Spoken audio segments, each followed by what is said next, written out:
आप देख रहे हैं अल्फा डिफेंस हिंदी में आपका स्वागत है। आज के इस वीडियो में हम लोग बात करने वाले हैं तेजस मार्क 2 के बारे में।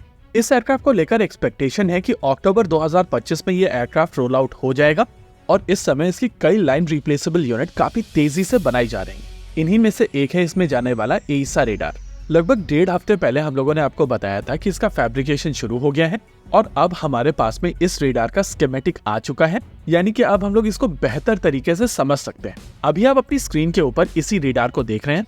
कल शाम को जब ये डॉक्यूमेंट मेरे हाथ लगा था तो इसको पढ़ते हुए मेरे पेट में वही बटरफ्लाइज थी जो एग्जाम के रिजल्ट्स को देखते समय होती थी। मैं इस चीज को एग्जैजरेट नहीं कर रहा हूँ, मैं आपको सच में बता रहा हूँ कि कल जब मैं ये डॉक्यूमेंट स्क्रॉल कर रहा था तो मेरे पेट में वही एंजाइटी थी जो 10-12 साल पहले एग्जाम के रिजल्ट्स देखते समय होती थी।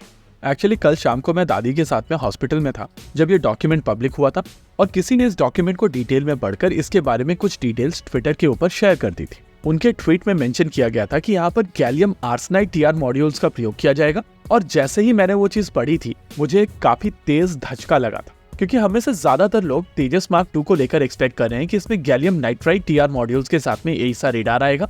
और इस रेडार को जो कंपनी बना रही है यानी कि अस्ट्रा माइक्रोवेव, उनकी तरफ से अपनी इन्वेस्टर समिट में ये चीज मेंशन की गई थी कि वो लोग इस समय 3 रेडार्स के ऊपर काम कर रहे हैं और इन तीनों रेडार्स में गैलियम नाइट्राइड टीआर मॉड्यूल्स का प्रयोग किया जाएगा। फिर भी जब तक ऑफिशियल कन्फर्मेशन नहीं आ जाता है तब तक वो एंजाइटी रहती है, और क्योंकि किसी की तरफ से ऑलरेडी ये कह दिया गया था कि यहाँ पर गैलियम आर्सेनाइड टीआर मॉड्यूल्स का प्रयोग किया जाएगा तो सडनली वो बहुत तेज धचका लगा था।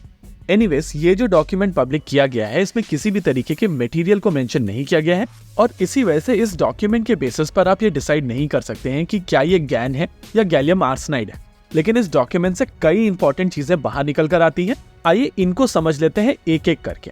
कॉन्टेक्स्ट के लिए हम लोगों को यहाँ पर समझना पड़ेगा कि एडीए की तरफ से जब मार्क 2 बनाया जा रहा था तो उनका रेफरेंस पॉइंट रफाल था। आइडिया था कि रफाल के क्लोजेस्ट पहुंचना है, लेकिन सिंगल इंजन के साथ में। अभी आपकी स्क्रीन के ऊपर जो फोटोग्राफ है वो रफाल की फोटोग्राफ है और इस फोटोग्राफ को थैलेस की तरफ से रिलीज किया गया था, जहां पर 111th सीरियल प्रोडक्शन रफाल को देखा जा सकता है और इसके ऊपर इसका रेडार भी दिखाई दे रहा है। अगर आप यहाँ पर टीआर मॉड्यूल्स को काउंट करेंगे तो आपको समझ में आएगा कि इसमें 840 टीआर मॉड्यूल्स हैं। हालांकि हम लोगों को पास में बताया जाता रहा है कि प्रोडक्शन वेरिएंट में थोड़े ज्यादा टीआर मॉड्यूल्स होते हैं। हालांकि जो फोटोग्राफ अभी हम लोग अपनी स्क्रीन के ऊपर देख रहे हैं ये प्रोडक्शन वेरिएंट है। मार्क 2 में जाने वाले रेडार की अगर आप बात करेंगे तो इसमें 912 टीआर मॉड्यूल्स होने वाले हैं, जिसमें से 896 एक्टिव टीआर मॉड्यूल्स होंगे, यानी कि ये रेडिएट भी करेंगे और रिफ्लेक्शन को रिसीव भी करेंगे। 4 टीआर मॉड्यूल्स कैलिब्रेशन के लिए दिए जाएंगे, 6 साइड लोब कैंसिलेशन के लिए, 4 एज अ गार्ड छोड़े जाएंगे और 2 अनयूज छोड़े जाएंगे जिनको बाद में कभी यूज किया जा सकता है।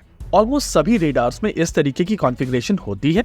आप सभी को याद होगा ये रेडार, ये बेसलाइन उत्तम एईसा रेडार था जिसको इनिशियली तेजस मार्क 1A के लिए प्लान किया गया था, लेकिन तेजस मार्क 1A में ये रेडार डाला गया है। इस रेडार के ऊपर 960 टीआर मॉड्यूल्स होने वाले हैं और इसकी कंपैरिजन में अगर देखा जाए तो तेजस मार्क 2 के रेडार में कंपैरेटिवली कम टीआर मॉड्यूल्स हैं। कहीं न कहीं यही कारण है जिसके चलते माना जा रहा है कि तेजस मार्क 2 का radar gallium nitride TR modules के साथ में आएगा और इसी वजह से कम टीआर मॉड्यूल्स के बावजूद इसकी रेंज ज्यादा होगी, ये स्टेल्दी टारगेट्स को पकड़ पाएगा और इसको जैम करना बहुत मुश्किल हो जाएगा। वैसे अगर आप इस रेडार को सामने की ओर से देखेंगे तो आपको ये बेसलाइन उत्तम जैसा ही दिखाई देगा। हाँ, इसका आर्किटेक्चर थोड़ा डिफरेंट है। बेसलाइन उत्तम में इंडिविजुअल क्वाड टीआर मॉड्यूल्स का प्रयोग किया जाता है, लेकिन इसमें इन क्वाड टीआर मॉड्यूल्स को प्लैंक्स के ऊपर माउंट किया जाता है जो अलग अलग टाइप के प्लैंक्स हैं, जैसे कि टाइप 1 में 8 QTRMs हैं, टाइप 2 में 6 और टाइप 3 में 4। इस पूरे रेडार में केवल 36 प्लैंक्स होंगे, यानी कि इसको रिपेयर करना काफी आसान होगा। वैसे ही इस रेडार में बिल्ट इन सेल्फ टेस्ट यानी कि बेस्ट होंगे और आपको काफी आसानी से समझ में आ जाएगा कि कौन सा प्लैंक काम नहीं कर रहा है। उस प्लैंक को बाहर निकालना है, दूसरे नए प्लैंक को वहां पर डालना है and you are good to go. वैसे ये डॉक्यूमेंट अप्रैल 2024 का है, यानी कि वेंडर की तरफ से इसका फैब्रिकेशन काफी पहले शुरू कर दिया गया हो। एनीवेज, एरो इंडिया में हम लोगों को इसके बारे में और ज्यादा डिटेल मिलेगी और पर्सनली मैं चाहूंगा कि एक बार ऑफिशियली कंफर्म हो जाए कि ये radar gallium nitride based radar होगा तो हम लोग सेलिब्रेशन शुरू करें। इसी के साथ आज के इस वीडियो में रखते हैं केवल इतना ही। वीडियो को अंत तक देखने के लिए धन्यवाद। देखते रहिए अल्फा डिफेंस। जय हिंद।